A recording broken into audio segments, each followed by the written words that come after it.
صدر ٹرمپ نے کہا ہے کہ ایران جنگ جلد ختم ہونے والی ہے۔ ایران کے خلاف جنگ تقریباً جیت چکے ہیں۔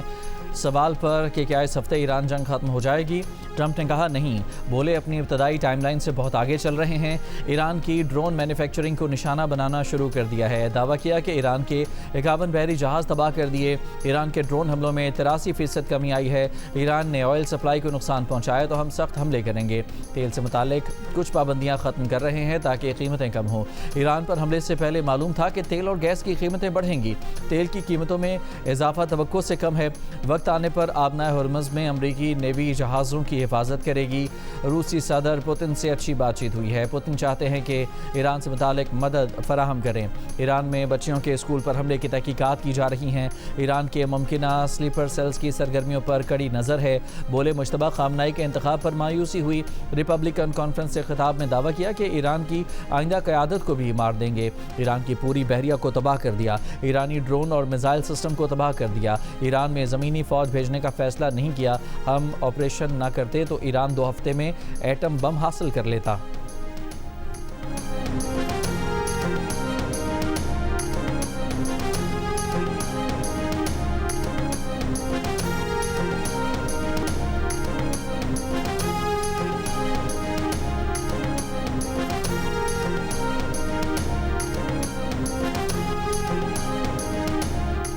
ایرانی پاسداران انقلاب کا اہم بیان، کہا جو ملک اسرائیلی اور امریکی سفیروں کو نکالے گا وہ آبنائے ہرمز کو استعمال کر سکتا ہے۔ ان ممالک کو کل سے آبنائے ہرمز سے گزرنے کی مکمل آزادی ہوگی۔ امریکی سینٹرل کمانڈ نے دعویٰ کیا ہے کہ امریکی فوج نے ایران کے 50 جنگی جہاز تباہ کیے یا انہیں نقصان پہنچایا۔ امریکی فوج نے ایران میں 5000 اہداف کو نشانہ بنایا۔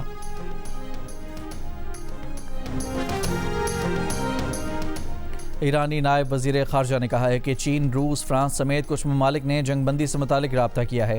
جنگ بندی کے لیے ہماری پہلی شرط جارحیت کا خاتمہ ہے۔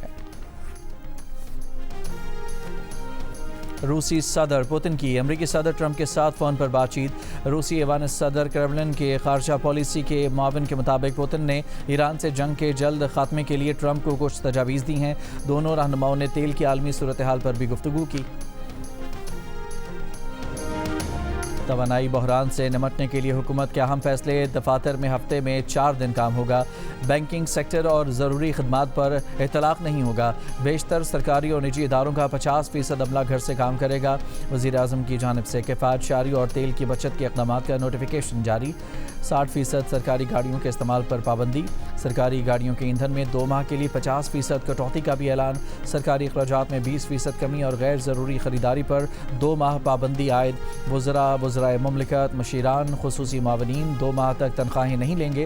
وفاقی اور صوبائی ارکان اسمبلی کی تنخواہوں میں سے 2 ماہ تک 25% کٹوتی ہوگی۔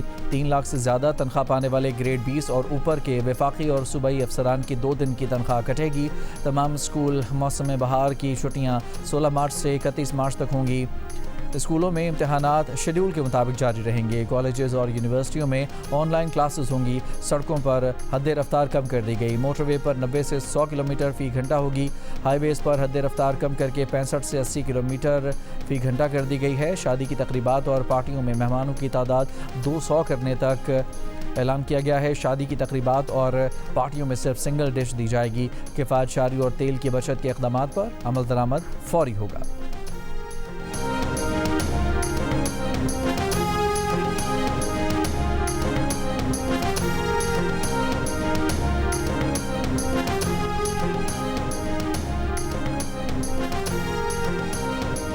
ایران میں آیت اللہ خامنہئی اور ان کے اہل خانہ کی شہادت پر پاکستان کا گہرے دکھ کا اظہار۔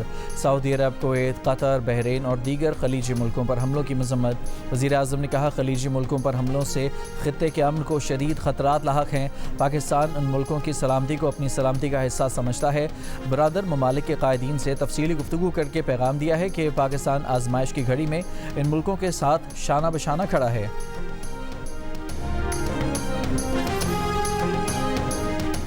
امریکی وزیر خارجہ مارکو روبیو نے کہا ہے کہ ایران کا موجودہ مذہبی حکومتی نظام خطے اور دنیا کے لیے بڑا خطرہ ہے۔ ایرانی حکومت ریاستی وسائل کو دہشت گردی میں استعمال کر رہی ہے۔ امریکی حملوں کا مقصد ایران کے میزائل پروگرام کو تباہ کرنا ہے۔ ایران پر حملوں کا مقصد ایران کی اس صلاحیت کو ختم کرنا ہے۔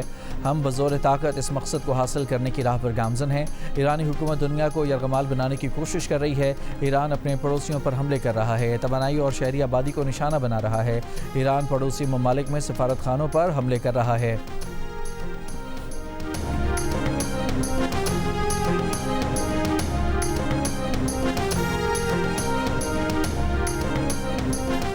افغانستان میں دہشت گردوں کے گروہ موجود ہیں۔ دہشت گرد تنظیموں کے لیے افغانستان محفوظ پناہ گاہ بن چکا ہے۔ سلامتی کونسل میں افغانستان سے متعلق اجلاس سے پاکستان کے مندوب عاصم افتخار کا خطاب۔ کہا افغانستان سے دہشت گردی پوری دنیا کے لیے خطرہ ہے۔ طالبان رجیم نے دہشت گردوں کو پناہ دے رکھی ہے۔ دوحہ معاہدے پر عمل درآمد آگے بڑھنے کا واحد راستہ ہے۔ 26 فروری کو طالبان رجیم نے پاکستان پر بلا وجہ حملہ کیا۔ پاکستان نے جوابی کارروائی کرتے ہوئے دشمن فورس اور دہشت گردوں کو نشانہ بنا لیا۔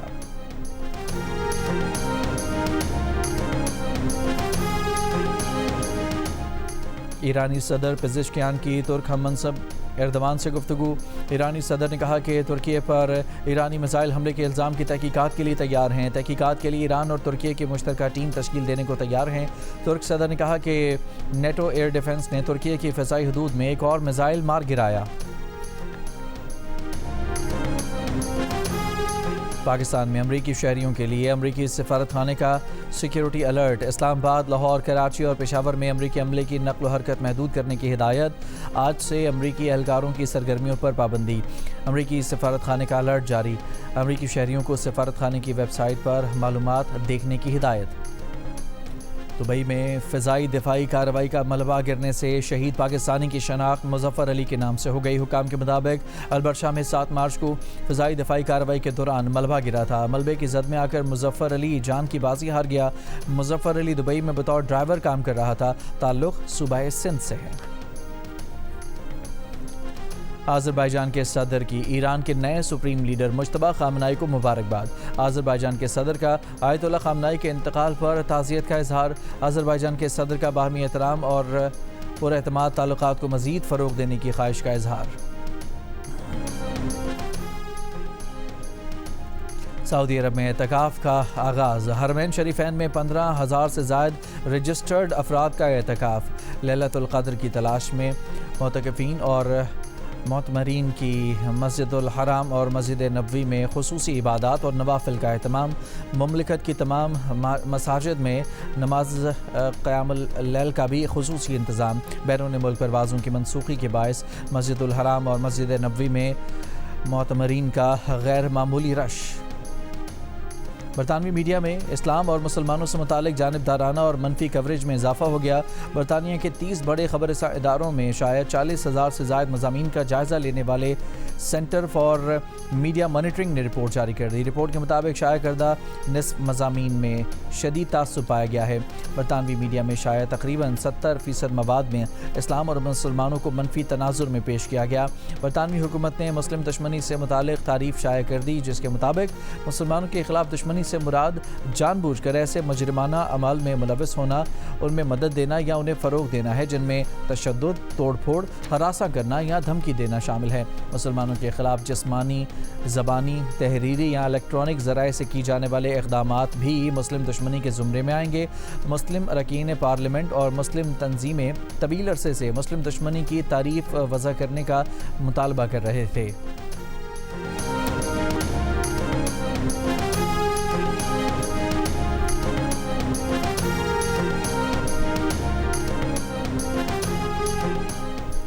اور وزیر داخلہ سندھ ضیاء الحسن لنجار کی علامہ شہنشاہ نقوی سے ملاقات۔ 21 رمضان کو یوم القدس ریلی کی سیکیورٹی انتظامات یقینی بنانے پر گفتگو۔ ضیاء لنجار نے کہا کہ پولیس، رینجرز اور تمام قانون نافذ کرنے والے اداروں کو الرٹ رہنے کے احکامات دیے ہیں۔